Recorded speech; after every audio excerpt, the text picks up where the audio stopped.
কসবায় পরিত্যক্ত অবস্থায় ৬৫ বিরল প্রজাতির কচ্ছপ উদ্ধার, শালদা নদীতে অবমুক্ত। ব্রাহ্মণবাড়িয়ার কসবা উপজেলার কুল্লাপাথর শহীদ মিনার এলাকা থেকে পরিত্যক্ত অবস্থায় ৬৫ বিরল প্রজাতির কচ্ছপ উদ্ধার করেছে বর্ডার গার্ড বাংলাদেশ।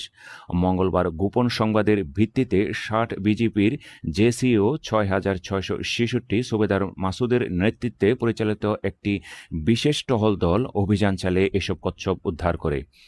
বিজিবি সূত্রে জানা যায়, উদ্ধার হওয়া কচ্ছপের মধ্যে ৬২টি দেশীয় কচ্ছপ এবং ৩টি ভারতীয় স্লেপশেল কচ্ছপ রয়েছে। ধারণা করা হচ্ছে কচ্ছপগুলো অবৈধভাবে পাচারের উদ্দেশ্যে সেখানে রাখা হয়েছিল।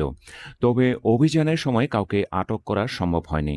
পরে গণমাধ্যম কর্মী ও বন বিভাগের ভারপ্রাপ্ত কর্মকর্তা মোহাম্মদ মাজহারুল ইসলাম চৌধুরীর উপস্থিতিতে উদ্ধার করা কচ্ছপগুলো তাদের প্রাকৃতিক আবাসস্থল শালদা নদীতে অবমুক্ত এখন করা হয়। আমরা আপনাদের সম্মুখেই এই শালদা নদীতে আমরা অবমুক্ত করব। এটা অ্যাকচুয়ালি মিঠা পানির কচ্ছপ। হ্যাঁ, তো এই ক্ষেত্রে আমরা এখানে তার চমৎকার আবাসস্থল হয়, আমরা এখানে এটাকে অবমুক্ত করতে চাচ্ছি। বিজিবি জানিয়েছে, সীমান্ত এলাকায় বন্যপ্রাণী পাচার প্রতিরোধ, প্রকৃতি ও জীববৈচিত্র্য সংরক্ষণে তাদের নিয়মিত অভিযান অব্যাহত থাকবে। পাশাপাশি এ ঘটনায় জড়িতদের শনাক্তে প্রয়োজনীয় কার্যক্রমও চলমান রয়েছে।